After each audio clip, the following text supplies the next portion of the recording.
Alhamdulillah, salatu wassalam ala rasulillah sallallahu alayhi wa sallam wa ala alihi wa sahbihi ajma'in. Twebaza Oweekitiibwa Allah subhanahu wa ta'ala era ne tumusaba okusaasira n'emirembe ku mubaka Muhammadi sallallahu alayhi wa sallam.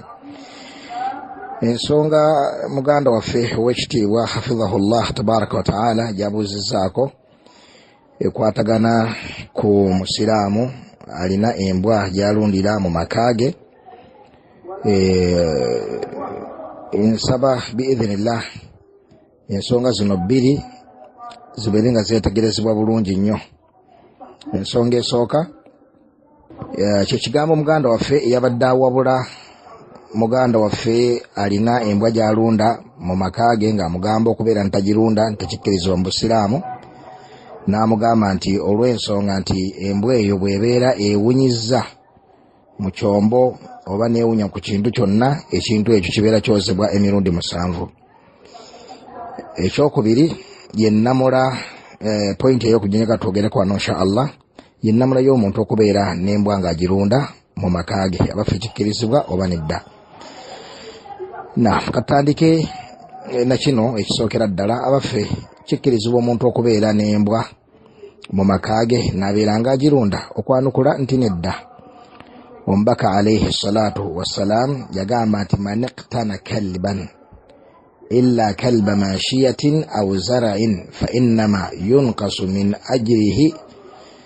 ajrihi kulla yawmin qiratun. Omuntu yenna alunda embwa, nabbi n'agamba nti okuggyako embwa 2, illa kaliba mashiya, okuggyako embwa gyeyambisa okumulundira ensolo ze. Ekyo mukimanyi nti omuntu abalaala obeera n'embwa ng'embwa eyo eddusa ente ezisaasaanye n'ezikuŋŋaanya, oba okugiyiggisa, oba ekyokusatu embwa eya zara ekuuma ebirime bye n'ebeerayo eyo n'egoba ensolo ezijogera enkima bikiwe tebijogera ezo bwe zityo. Kati ezo nabbi sallallahu alayhi wa sallam yazijjululamu illa kaliba mashiyatin aw zara'in. Ne tuyigawo mu hadithi endala empitirivu nabbi sallallahu alayhi wa sallam ng'atulaga embwa enjigirize oba ensomese, ng'atulaga nti ziyigisibwa mu mbeera efaanako bweti. Ne tuyigawo nti nno n'embwa ez'okuyiga zikkiriza omuntu okubeera nga abeera nazo. Nekitegeeza ki? Nti embwa egaanibwa mu busiraamu, eri haramu mu busiraamu omuntu okubeera ng'agirina, ye muntu okukwata embwa n'agireeta n'agiteeka mu makaage n'ebeerawo awo nga mbwa ye musanyusa. Mbwa yange eri awo ensanyusa, bw'ata n'atambulako nayo n'ebeerawo awo ewaka n'ekola etya mu ngeri efaanaganako bw'etyo. Eyo embwa eri haramu omuntu okubeera nayo. Eyo embwa ag'amaka ne malaika tezijja mu maka agafaanako bwe gatyo. Nga nabbi sallallahu alayhi wa sallam yagamba mu hadithi ya Aisha nti inna almalaika la tadkhulu baytan fihi kalbun wala sura, malaika tezingira mu nnyumba erimu kifaananyi wadde embwa. Nabwe kityo eyo embwa omuntu ali haramu, bakiri haramu omuntu okubeera nga abeera nayo. Naye embwa omuntu gy'alunda n'abeera ng'agirunze okuuma amalimiro ge, agirunze okubeera nga emuyambako mu nsolo ze ku magana ge gaalina, oba agirunze okubeera ng'agiyiggisa n'abeera nga agirunze lwa nsonga ezo, eyo embwa erina nnamula ndala mu ddiini yaffe ey'obusiraamu. Illa kaliba mashiyatin aw zara'in, ezo nabbi sallallahu alayhi wa sallam zijjulula. Ne tuyiga ne mu hadithi endala embwa eziyiga nefaanako bwe bityo.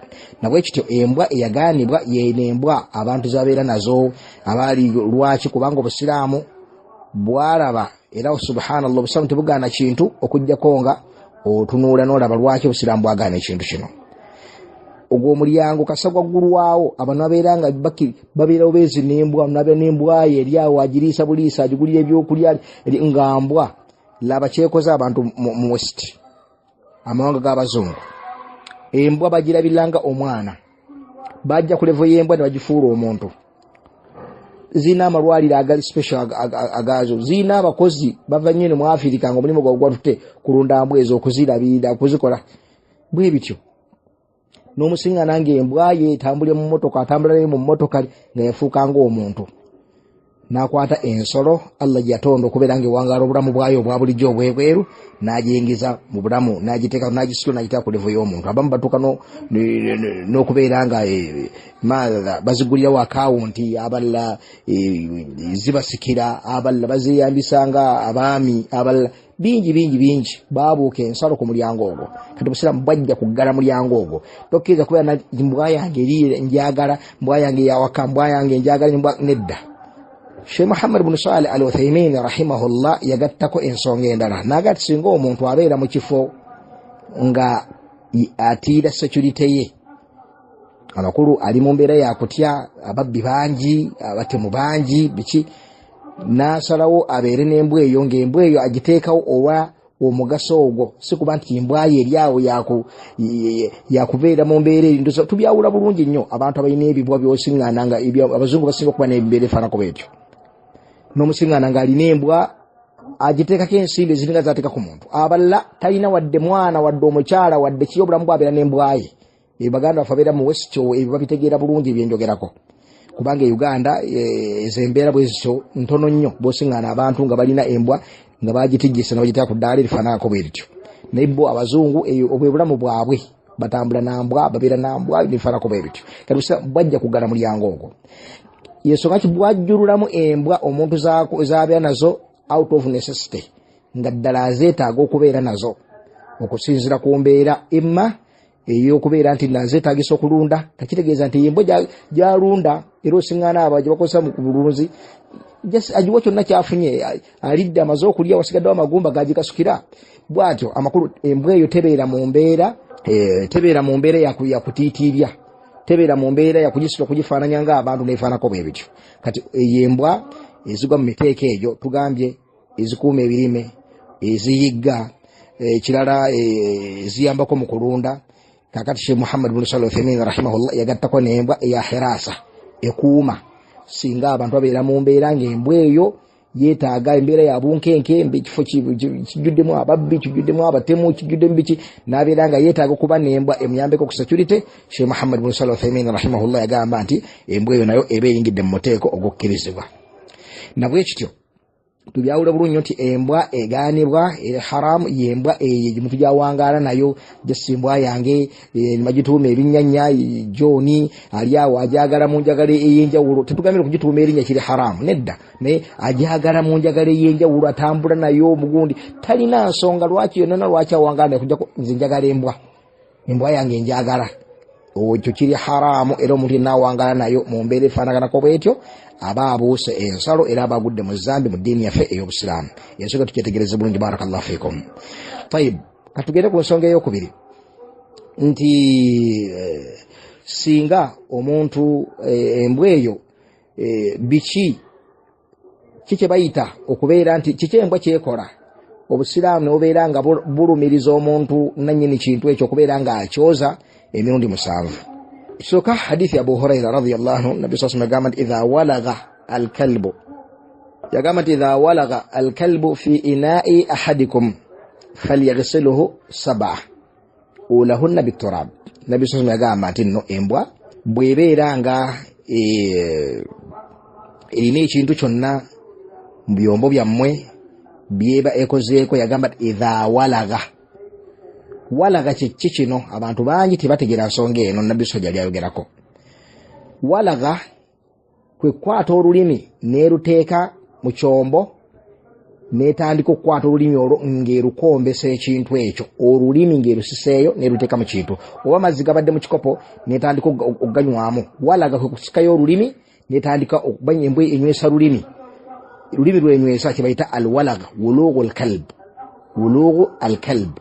Nabbi sallallahu idha walagha, oba ibadde suwaani oba kataasa oba ekintu kyonna nesikayo olulimi neruteekako netandika okuzanyisa olulimi olwo ng'eri mu kuwuuta ekintu ekyo oba ng'eri mu kukikomba.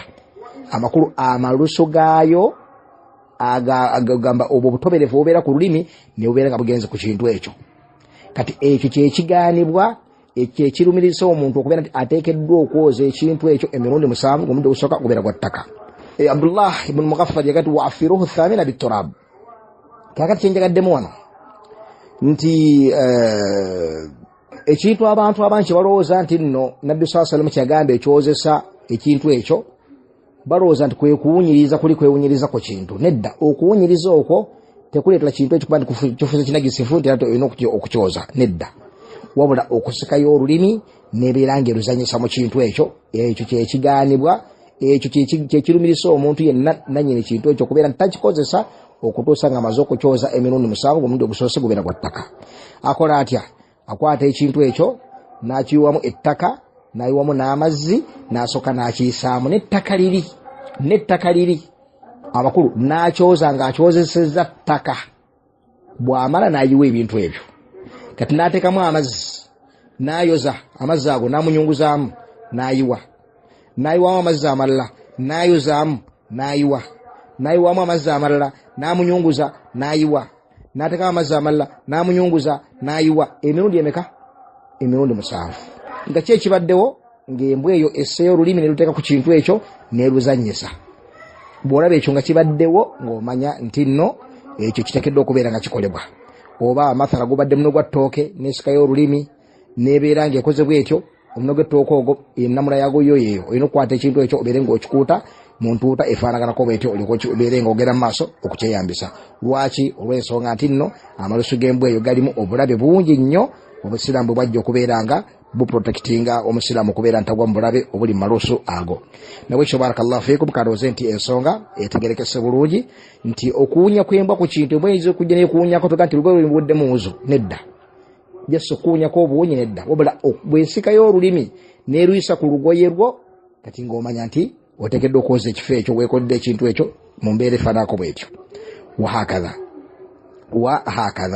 naye nga tekitera kubaawo nti embwa ewunya ku muntu n'esikayo olulimi. Nedda, ebyo ebikola ku kintu kyeyagala okulya oba okunywa, gabadde mazzi oba mulimu ekyo kyeyagala okukomberera. Naye omuntu ebiseera ebisinga era bulesi nnyindo neyisaako ebifaanako bwe bityo. Kakati awo ogyegobako, la shakka embeera y'omuntu bwetyo bifaanana ogyegobako. Si kirungi ekintu ekisolo kinagisifu bwe kityo okubeera nga kibeera ku muntu ekimuwunyawunyako n'ebifaanako bwe. Nitugambye nti bwe kiba kikuwunyizzaako tekitegeeza nti nno olugoye lufuuse munagisifu, oba ogirabye ejja neewunya ku ffeene nti ffeene afuuse munagisifu. Nedda, neefaanako bwe bityo, wabula kasisikayo olulimi neruteeka ku kintu kyonna, olulimi oluliko obutoberevu obwo bwe buvaako ennabe era bwe buleeta ennamula efaanaganako bwetyo. Kandowooze biidhinillah subhanahu wa ta'ala nti ensonga eno etegerekese bulungi. Wallahu ta'ala ala wa alam, walhamdulillahi rabbil alamin.